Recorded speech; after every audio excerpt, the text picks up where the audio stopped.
Good morning to all my dear friends. Today we will discuss about factors influencing learning. सबसे पहले हमने learning के बारे में जाना था कि लर्निंग क्या है। ये हमारे एक्सपीरियंस के थ्रू जो हम सीखते हैं, हमारा बिहेवियर मॉडिफाई किया जाता है और अच्छी हैबिट्स, मॉरल वैल्यूज़ हमें दी जाती हैं, उसे लर्निंग कहा जाता है। और लर्निंग के कौन से फैक्टर्स हैं जो इन्फ्लुएंस करते हैं, आज हम उनके बारे में जानेंगे। सबसे पहला फैक्टर है इंडिविजुअल फैक्टर्स, मतलब कि एक व्यक्ति अगर तो सही है फिज़िकली मेंटली तो वो ज़्यादा लर्न कर पाएगा। अगर वो सही नहीं है तो वो ऑब्वियस है कि वो अच्छी तरीके से लर्न नहीं कर पाएगा। तो आज हम इसी के बारे में जानेंगे कि कौन कौन से इंडिविजुअल फैक्टर्स हैं जो लर्निंग को इन्फ्लुएंस करते हैं। सबसे पहला है फिज़िकल हेल्थ। नो डाउट, अगर तो जो एक स्टूडेंट है या लर्नर है उसकी हेल्थ सही होगी तो वो इजीली लर्न कर पाएगा जो टीचर बता रहा है और उसे अच्छे से समझ पाएगा। लेकिन अगर आपकी हेल्थ ही सही नहीं होगी तो क्या आप समझ पाओगे?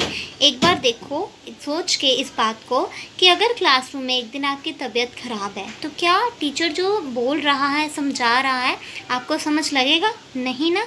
तो इसी तरीके से इंडिविजुअल फैक्टर्स होते हैं। सबसे पहला कौन सा होता है? Physical health. अगर हमारी हेल्थ सही है तो हम अच्छे से लर्न कर पाएंगे, हमारी जो लर्निंग है वो वेल एजुकेटेड होगी। लेकिन अगर हमारी हेल्थ सही नहीं है तो हम लर्न अच्छे से नहीं कर पाएंगे, हमारी जो अंडरस्टैंडिंग है वो नहीं हो पाएगी। नेक्स्ट है इंडिविजुअल डिफरेंसेस। जैसे कि हमें पता है कि क्लास में 50 स्टूडेंट्स होते हैं और कईयों का आईक्यू लेवल बहुत ज़्यादा होता है, कईयों का बहुत कम होता है ना, कुछ स्लो लर्नर्स भी होते हैं। तो इसी तरीके से इंडिविजुअल डिफरेंसेस भी होते हैं जो कि प्रभावित करते हैं। कुछ व्यक्ति होते हैं जो इजीली चीज़ को सीख लेते हैं, कंसेप्ट्स जो हैं लर्न कर लेते हैं, लेकिन कई व्यक्तियों को बहुत टाइम लगता है इन सभी को सीखने के लिए। तो ये क्या है? इंडिविजुअल डिफरेंसेस ही हैं जो कि हमारी लर्निंग को इन्फ्लुएंस करते हैं। नेक्स्ट है मोटिवेशन। अगर एक टीचर जो है हमें अच्छा लगेगा पढ़ाना, उसका वे पढ़ाने का बहुत अच्छा होगा और वो हमें मोटिवेट भी करेगा। मोटिवेट जो है बहुत अच्छी स्किल है एक तरह की। अगर टीचर स्टूडेंट्स को मोटिवेट करे कि yes you can do it, then students जो हैं वो अच्छे तरीके से और लर्न कर पाएंगे। तो अगर हम जो स्लो लर्नर्स हैं उनको मोटिवेट करें, उनको जो है टाइम दें और उनको अच्छे से और ज़्यादा समझाएं, क्योंकि उनका आईक्यू लेवल थोड़ा कम है ना, तो उनको टाइम लगेगा। तो हमें क्या करना चाहिए? उन्हें अच्छे तरीके से दोबारा एक बार समझा दिया जाए और उन्हें मोटिवेट किया जाए ताकि बच्चा अच्छे से लर्न कर सके। नेक्स्ट है डाइट।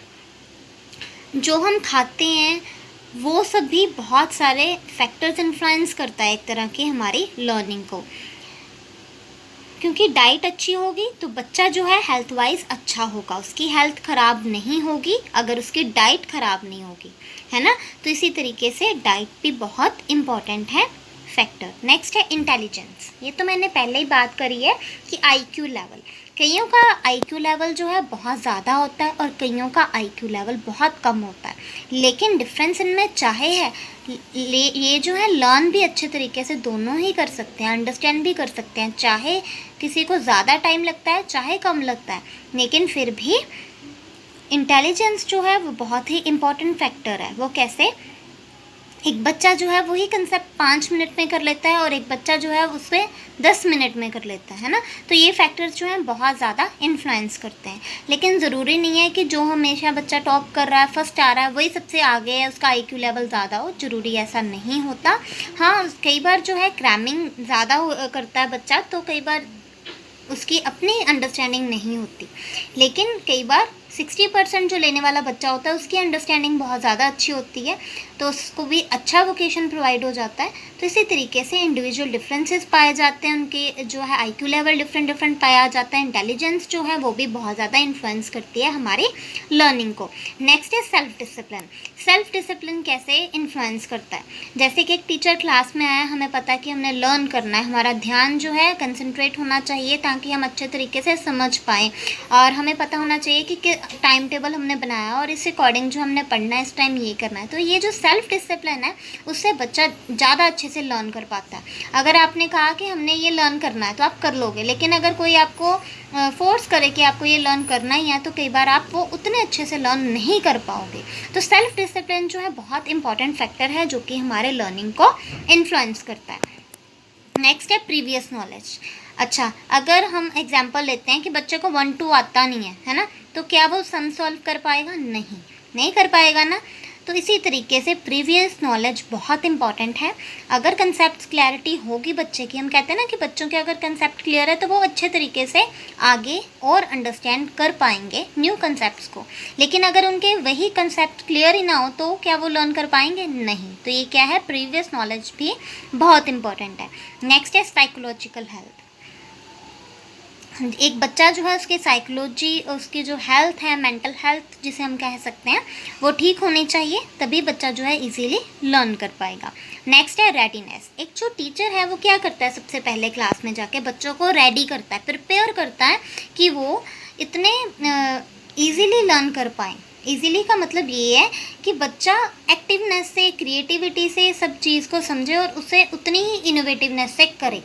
ठीक है, तो उसे रेडीनेस कहा जाता है। एक टीचर जो है जाके क्लास में प्रीवियस नॉलेज के क्वेश्चन चेक करती है। इसी तरीके से जो बच्चा है उसके टीचर के साथ जब कॉप अप करता है तो उसका जो है ज़्यादा ध्यान बढ़ता है, और जब ध्यान बढ़ता है बच्चा ज़्यादा मोटिवेट होता है। इसी तरीके से सबसे पहले रेडी करके ही एक टीचर बच्चों को और ज़्यादा सिखा पाती है। अब डल और बोरिंग क्लासरूम इन्वायरमेंट ना रहे, इसीलिए रेडीनेस, मोटिवेशन बहुत ज़्यादा इम्पॉर्टेंट है। नेक्स्ट है क्रिएटिविटी। मैंने पहले भी बात करी थी कि क्रिएटिविटी बहुत इंपॉर्टेंट है। कई बच्चे होते हैं कि वही रट्टा लगा लिया, क्रैम कर लिया और लिख दिया, लेकिन उनकी अंडरस्टैंडिंग अच्छी नहीं होती। लेकिन कई बार क्या होता है, 60% बच्चा लेने वाला जो है वो क्रिएटिव होता है। तो क्रिएटिविटी बहुत इंपॉर्टेंट है हमारी लर्निंग के लिए। नेक्स्ट है एज लेवल भी होना चाहिए। एग्जाम्पल लेते हैं, क्या 9 साल का बच्चा 14 साल वाले बच्चे की तरह जो है काम कर पाएगा?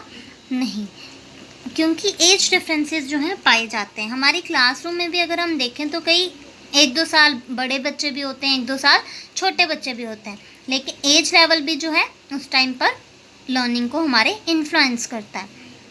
नेक्स्ट है हमारा गोल। हमारा गोल क्या है, हमने क्या लर्न करना है, हमारा जो इंटरेस्ट किस में है, वो सब भी बहुत ज़्यादा हमारी लर्निंग को इन्फ्लुएंस करता है। नेक्स्ट है अंडरस्टैंडिंग। बच्चे को कंसेप्ट अगर समझ आएगा तो वो जो है इजीली लर्न करेगा। अगर उसको कंसेप्ट ही क्लियर नहीं होगा तो क्या वो नहीं समझ आ रहा उसको, तो क्या वो लर्न कर पाएगा? नहीं। तो लर्निंग विदाउट अंडरस्टैंडिंग कभी भी हो ही नहीं सकती। नेक्स्ट है रीजनिंग एबिलिटी।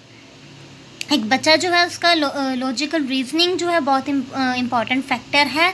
उसको इजीली सम सॉल्व करने आते होने चाहिए। लॉजिकल जो रीजनिंग होती है, एबिलिटी जो है उसकी ज़्यादा बढ़ेगी। जब लॉजिक लगाने उसको आएंगे, क्रिएटिविटी उसकी बढ़ेगी, तभी जो है उसकी लर्निंग सक्सेसफुल हो पाएगी।